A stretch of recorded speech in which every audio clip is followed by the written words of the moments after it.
अब आगे जे कृष्णमूर्ति जी स्मृति को एक समस्या मानते हुए एक अलग नजरिए से देखने की बात करते हैं। वो कहते हैं इस समस्या को जरा अलग नजरिए से देखें। निसंदेह स्मृति समय है ना। स्मृति गुजरे हुए कल को, आज को और आने वाले कल को निर्मित करती है। बीते कल की स्मृति वर्तमान को संस्कारित करती है और इस प्रकार आने वाले कल को आकार देती है। इसका अर्थ यह है कि वर्तमान के माध्यम से अतीत ही भविष्य का निर्माण करता है। समय की एक प्रक्रिया निरंतर चलती रहती है, जो कि कुछ बनने की चाह है। स्मृति समय है और समय के माध्यम से हम किसी फल को पाना चाहते हैं। मैं आज एक क्लर्क हूँ और यदि समय और अवसर दिया जाए तो मैं मैनेजर या मालिक बन जाऊंगा। अतः मेरे पास समय होना चाहिए और ठीक इसी मानसिकता से मैं कहता हूँ मैं यथार्थ को पालूंगा। मैं ईश्वर तक पहुंच जाऊंगा, यानी इस साक्षात्कार के लिए मेरे पास समय होना चाहिए, जिसका अर्थ है कि मुझे स्मृति का संवर्धन करना चाहिए। अभ्यास के द्वारा एवं साधना के द्वारा स्मृति को पुष्ट करते रहना चाहिए, जिससे कि मैं कुछ पा सकूं, कुछ उपलब्ध कर सकूं। और इस सब का अर्थ है निरंतर समय में रहना। काल के जरिए हम कालातीत को पाने की आशा करते हैं। समय के द्वारा हम शाश्वत को पा लेना चाहते हैं। क्या आप ऐसा कर सकते हैं? क्या आप शाश्वत को समय के क्या आप शाश्वत को समय के जाल में अपनी स्मृति के द्वारा, जो कि स्वयं समय की ही है, आबद्ध कर सकते हैं?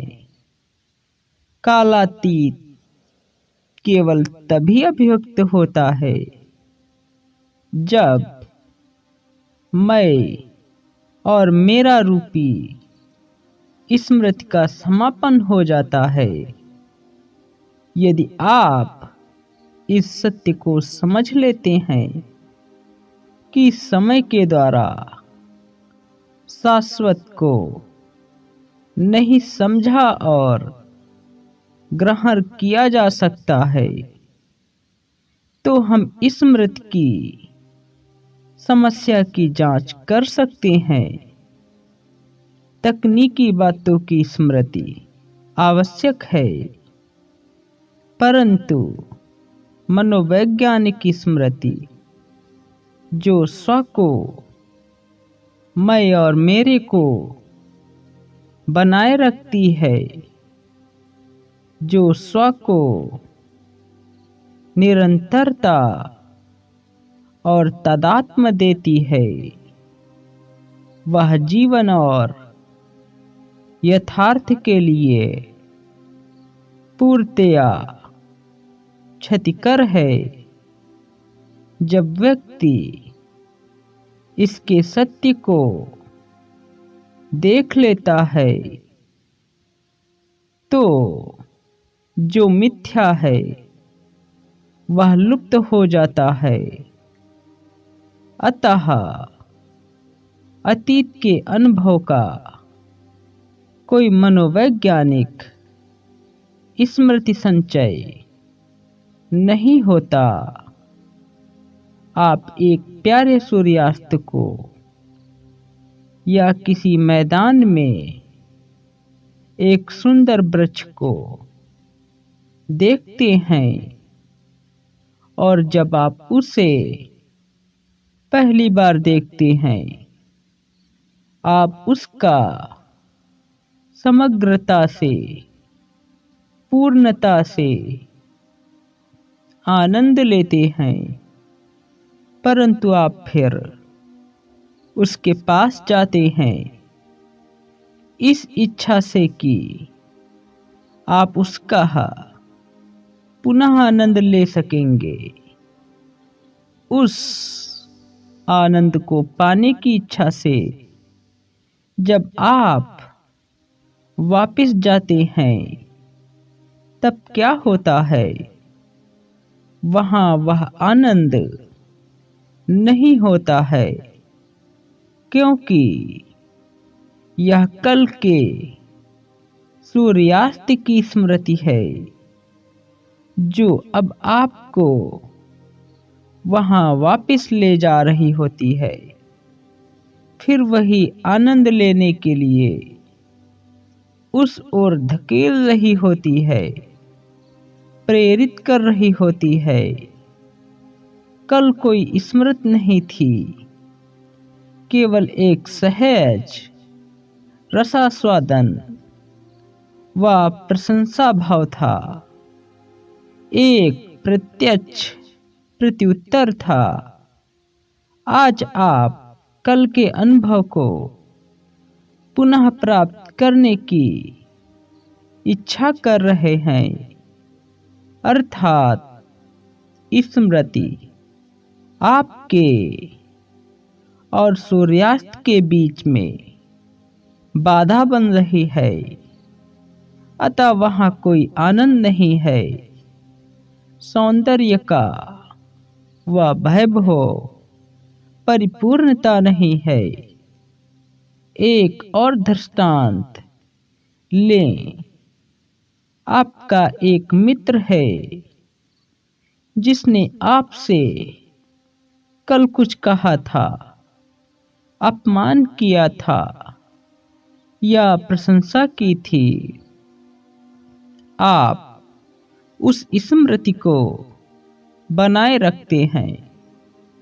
उस स्मृति के साथ आप आज अपने मित्र से मिलते हैं तो आप वस्तुतः अपने मित्र से नहीं मिल रहे होते, आप अपने साथ कल की स्मृति लादे रहते हैं जो बीच में दखल देती है।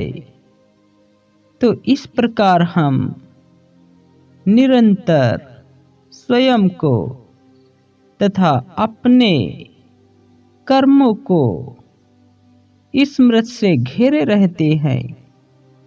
अतएव कोई नवीनता, कोई ताजगी नहीं रहती। इसलिए स्मृति जीवन को क्लांत, मंद और रीता बना देती है। हम परस्पर मैनमस में जीते हैं, क्योंकि मैं और मेरा स्मृति से पुष्ट होते रहते हैं। वर्तमान में सक्रियता के माध्यम से स्मृति जी उठती है। हम वर्तमान के द्वारा स्मृति को जीवन देते रहते हैं, परंतु जब हम इस तरह स्मृति को जीवन नहीं देते, तब वह विलीन हो जाती है। तथ्यों की, तकनीकी चीजों की स्मृति एक स्पष्ट अनिवार्यता है, परंतु मनोवैज्ञानिक संचय के रूप में स्मृति जीवन को समझने के लिए, परस्पर सहभागिता के लिए क्षतिकारी है। इसके पश्चात जे कृष्णमूर्ति जी चुप हो जाते हैं, तो हम जे कृष्णमूर्ति जी के इस दृष्टांत को कुछ कम शब्दों में समझना चाहें, तो जे कृष्णमूर्ति जी कहते हैं, स्मृति हमारे लिए दो प्रकार की होती है, एक तथ्यात्मक स्मृति और एक मनोवैज्ञानिक स्मृति। जे कृष्णमूर्ति जी कहते हैं, तथ्यात्मक स्मृति आपके लिए जरूरी है, उसे बनाए रखो, किंतु मनोवैज्ञानिक स्मृति आपके लिए एक बाधा है, उसे पूर्णतया विलीन कर दो। यह स्मृति हमें हमेशा नुकसान ही पहुंचाती है। वो कुछ उदाहरणों को लेकर हमें समझाते हैं कि यदि आपने किसी से लड़ाई की और दूसरे दिन आप उससे मिलते हैं, तो आपके मन में सबसे पहले कल की ही वही स्मृति जागृत हो जाएगी जो लड़ाई के वक्त बनी थी। अतः मनोवैज्ञानिक स्मृतियां हमें वर्तमान में जीने नहीं देती हैं, जबकि वर्तमान अथाह आनंद को देने का एक प्रत्यक्ष स्रोत है। ये स्मृतियां अतीत से आती हैं और वर्तमान में भटकाती हैं, वर्तमान में हमें ठहरने नहीं देती हैं, क्योंकि स्मृतियां वर्तमान में ठहरने पर नष्ट हो जाती हैं। तो आपको अपने जीवन में अधिकांश समय वर्तमान में ठहरकर जीवन के वास्तविकता का, नवीनता का आनंद लेना चाहिए। यही जे कृष्णमूर्ति जी हमें समझाते हैं।